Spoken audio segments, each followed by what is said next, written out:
Welcome to Khanversations. I'm Muqtadar Khan, your host, and this morning is going to be busy. I'm going to be live on several issues. I'll come back at 12 o'clock to talk to you guys again, and I will also be coming back a little later during the day to do an analysis of Prime Minister Modi's meeting with President Trump, but before that. Before we go any further, I want to talk to you about a particular video interview that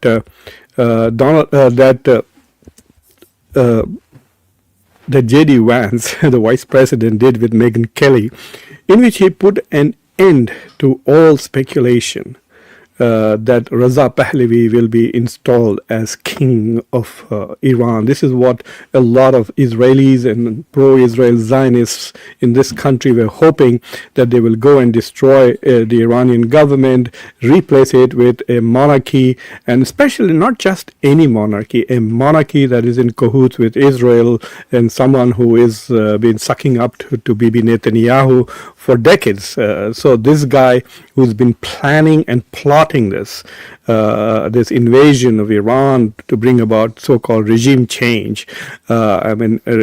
This man, his father, when he was king, with the West, developed a secret service called Savak, which killed thousands and thousands of Iranians when they came up and protested against him. That was his father, and it was his father who, again, while working with the CIA and the British intelligence in 1953, completely reversed Iran's democratization process and got rid of their Prime Minister Mossadegh in a coup which was orchestrated with Western intelligence. So his entire family has a long history of working with Western intelligence, whether it's the CIA or the British intelligence. Now he's working with the Mossad in order to destabilize Iran, and apparently they're going to continue doing this even if the United States does agree and sign the memorandum on Friday and then goes on to make a peace deal with Iran. Even then, Israel and Mr. Pahlavi and his followers will continue to try and destabilize their own country.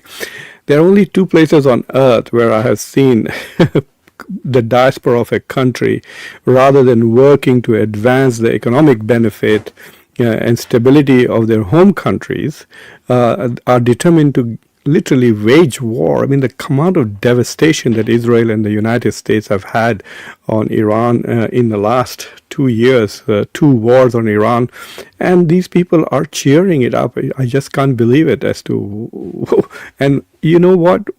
Let's say that they were successful in replacing the Iranian regime, Iranian government with this monarchy, installing a king of all things in the 21st century to reverse whatever Iran has.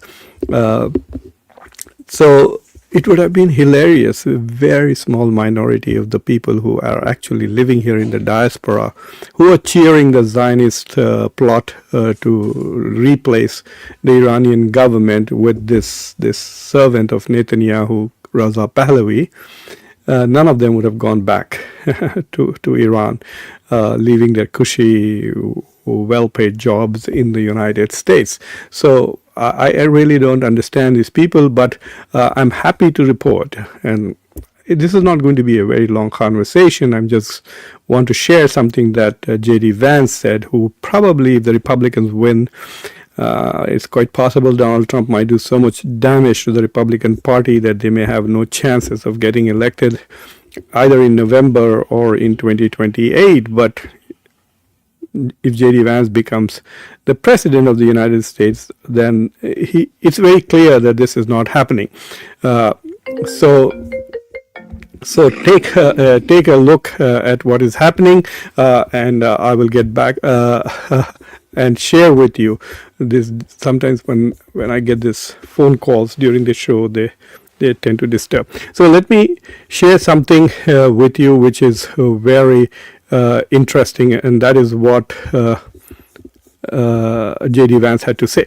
So he said this on Megyn Kelly's show. 95 million people, where again, the President of the United States never said that his goal was to install Reza-Pahlavi to become the new leader of Iran.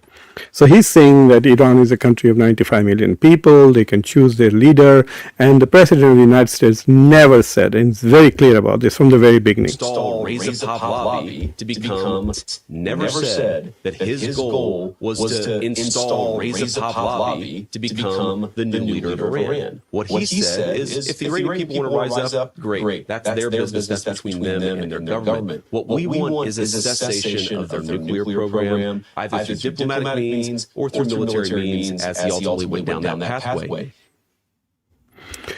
So this is it. The United States never intended to install Reza-Pahlavi as the king of monarch. They were talking about regime change, etc. But it was the Israelis who were promoting this, Israeli voices. These people have no voice in the United States. They only speak through the Zionist entities or through AIPAC or through Netanyahu himself or Israeli media. That's why they keep going to Israel all the time. In fact, Reza-Pahlavi even goes and worships on the Great War in Iran. So, but anyway, you can see the close relationship that he enjoys with Netanyahu. These are family relationships, etc. But going forward, I think we should just conclude that this chapter has ended. There is going to be no more monarchic people trying to establish monarchy. So I want to quickly end by sharing two other announcements that I will be coming back again here at 12 o'clock to talk about a very specific thing about whether Pakistan has blown its opportunity to be a mediator. There is a lot of chatter in the news that the Qataris were more important than Pakistanis for closing the deal. So I will come back and talk to you about what's going on, where the Pakistanis are out and the Qataris are now going to be taking lead, and what Donald Trump said about it, and what is being said in the media about it. So I'm going to do a little bit of an analysis on whether Pakistan have blown their best chance of becoming very significant on the international peacemaking, shall we say, league. And that's it. And then I will come back a couple of hours later after I've had an opportunity to fully study the video with Donald Trump and Narendra Modi and talk about India, the relationship and what transpired in that meeting. So anyway, thank you very much for watching Khanversations. This is the only point I wanted to make, was that this desire to establish a pro-Israeli monarchy in Iran, so that Iranian people can become slaves of Israel and its genocidal, expansionist Middle Eastern policies, and so that Iran will then serve Israel as it expands its influence and occupies more and more land. For example, Reza-Pahlavi was promising that the first thing he would do when he would become king would be to recognize Israel. And recognize what else? What would he say about Gaza? What would he say about West Bank? What would he say about Golan Heights? We don't know. He would recognize all of that, I guess, because he would have been installed king because of Israel. So all of those people who were trying so hard to establish this pro-Israel monarchy in Iran for now have failed, but that doesn't mean they're not going to try. They're going to keep trying, and they are probably going to be the biggest threat to Donald Trump's efforts to make peace. So the biggest problem that Donald Trump now is going to have is not from the Iranians, but from these Reza-Pahlavi and his Zionist supporters and his pro-Israeli handlers, who will be trying their best to make sure that the peace process with Iran doesn't work, and then Israel gets the opportunity to wage an endless war against Iran, to destroy its civilization, to destroy its infrastructure, to destroy the bridges, the schools, kill children, and basically bring the Gaza model to Iran, and make Iran look like what Gaza became after nearly 2 years of warfare by Israel on Gaza.